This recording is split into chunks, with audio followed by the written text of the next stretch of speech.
Are Kyren Paris and Max Meyer must-add players? Find out next on Fantasy Baseball Today Express.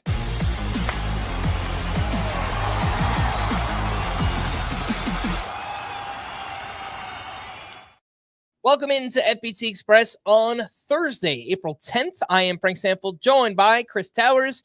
Let's talk about Kyren Paris, who continues to rake. He's one of the best stories in baseball right now. 2 for 4 with 2 more home runs here on Wednesday. He is batting .440, 5 homers, 4 steals, 1653 OPS, 52% rostered.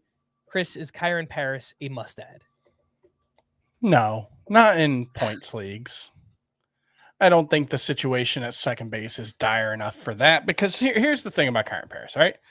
One, the 2 home runs he hit weren't even his hardest hit balls of the night. He had a 108 mile per hour line out that had an expected batting average of 680. So a little bad luck there. The thing with Kyren Paris, though, is clearly there are some skills here. He's a good athlete.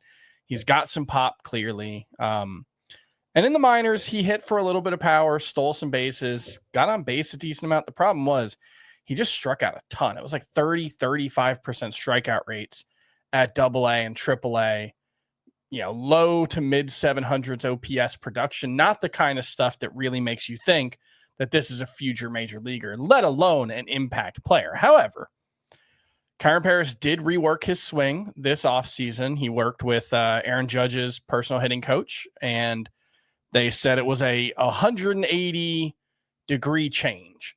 They basically completely reworked his swing, tried to get him deeper in the box, and maybe that's what we're seeing. Maybe this is just a new Kyren Paris that is going to be a difference maker in fantasy. I can see it. It seems unlikely. It seems more likely that this is like a Rhys Hines thing. Remember him from last summer? 5 homers in his first 6 career games. These kind of things happen pretty regularly in baseball, and sometimes it works out. More often than not, it doesn't when guys come out of nowhere like this. But because he did rework his swing, I can't say it's nothing. So in categories leagues, go ahead, add Kyren Paris. Yeah, I do agree with your overall point that this more than likely doesn't work out, but the fact that it's so early on in the season too, and if you don't grab him now, you're going to miss your opportunity to pick him up. So I wouldn't, draft, I wouldn't drop like a legitimate player, someone that's like in your lineup regularly, but if you have the roster spot to mess with, then yeah, pick up Kyren Paris and let's see where it goes. What about Max Meyer, who was lights out at the Mets? Chris, you were actually in attendance for this game. So boots on the ground, scouting Max Meyer, 6 1/3 shutout innings with 4 strikeouts here. He has gone 5 2/3 innings in all 3 of his outings so far, at least 5 2/3 innings. And the results have been really good. So 61% rostered. Would you rather have Max Meyer or someone like Casey Mize, who we spoke about earlier in the week? Mize has the better supporting cast, right? Better offense backing him up, better chance of winning in any given game. That's going to be a problem for Max Meyer. I think the team context is going to drag him down. I believe Max Meyer is a better pitcher than Casey Mize. Casey Mize is off to a decent start. Velocity's up. Splitter looks great. I still don't really buy the breaking balls at all, the 3 different ones he throws. And so I think Meyer's going to be a better pitcher than him. In a head-to-head points league, because wins matter so much on a start-to-start basis, I think you could make a case for Casey Mize ahead of Max Meyer. But just in terms of talent, just in a category league context especially, I'd rather have Max Meyer. All right, let's take our only break, and we'll be back right after this.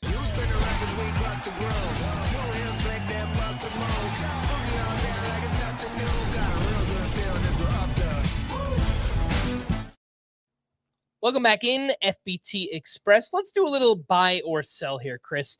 Kevin Gausman at the Red Sox, 8 innings, 1 run allowed, 10 strikeouts, 0 walks, 17 whiffs on 93 pitches, 13 of those coming on the fastball. Buy or sell, you should just leave Kevin Gausman in your lineup. Don't think about start or sit decisions. We can't talk about Kevin Gausman in a 4-minute segment. I need a lot more time because I'm very confused. I don't know where I'm coming out on him. I feel like I've gone in a lot of different directions on him since the spring. To answer that question specifically, If Kevin Gausman is on my roster, I'm probably just leaving him in the starting lineup because I agree with you. I don't think the juice is going to be worth the squeeze in terms of trying to play matchups or figure out when he's worth starting and when he isn't. I think he's probably going to be more or less what he was last year, a mid to high 3s ERA guy, a pretty low strikeout rate guy. And today's start, 10 strikeouts, that was awesome. He got a bunch of whiffs on his four-seamer. He had a start like this last summer, and it didn't change anything because the problem for Kevin Gausman since the start of last season has been the splitter, which has been his signature pitch. It's been the most important pitch throughout his career. When he has it, he's great. When he doesn't, he tends to be pretty mediocre at best. And his splitter is just not there. He got 4 whiffs with it today.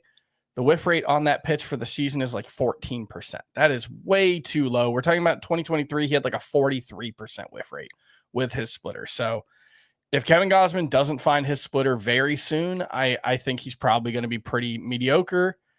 I'd be trying to sell him based on this start if I can. All right, let's talk about Jose Alvarado, who recorded the final 4 outs for the Phillies. He gave up 2 hits with 2 strikeouts and picked up his second win of the season.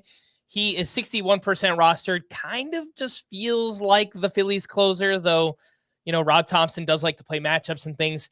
Buy or sell, Jose Alvarado must roster relief pitcher in fantasy. In any categories league, yes, because I think the strikeouts are going to be great. I think the ratios are going to be awesome. He's throwing 2 miles per hour harder than he was last season when he was already one of the hardest throwing lefties in baseball. He's throwing a curveball a little more often as well, which has looked like a pretty good pitch in the early going. I think Jose Alvarado is going to be awesome. The only thing is just, I think it's probably more like 25 saves than 35 saves. And that difference matters in a points league because saves are the most important thing a reliever can get. They're just not going to get the volume otherwise. And so, you got to win today. That's great. You can't count on that to be a regular occurrence. So I do think he's going to be pretty fringy in a head-to-head points league, especially with Sparks out there and all that. But I do think Jose Alvarado is going to be an impact player in any categories league. Yeah. Let's talk about Corbin Carroll, who's picking up right where he left off last season, 2 for 4 with his 5th home run. He has homered in back-to-back games. Chris, buy or sell, Corbin Carroll sets a new career high for home runs, which would be 26 or more. It's funny. Last year, he got off to this horrible start because he tried to tweak his swing. I think the justification for changing his swing was he was trying to get a little more bat speed to be able to handle fastballs more and hit for more power. And it completely screwed up his swing. He was popping everything up. Since changing that about mid-season last year, he's been amazing. And especially as a power hitter. It's ironic. What he was trying to do ended up backfiring, and he's been much better since going away from that. I expected around 20 to 25 homers. The fact that he's already 20 homers away from his career high, I'll buy that he sets a new career high. I don't think he's like a 35 homer guy, but I could see Corbin Carroll getting to 30 by the end of the year. Yeah. All right. For more extensive fantasy baseball coverage, listen to our full-length podcast, Fantasy Baseball Today, on Spotify, Apple Podcasts, or anywhere else podcasts are found. Thanks for listening to Fantasy Baseball Today Express, and we will be back again tomorrow. Bye-bye.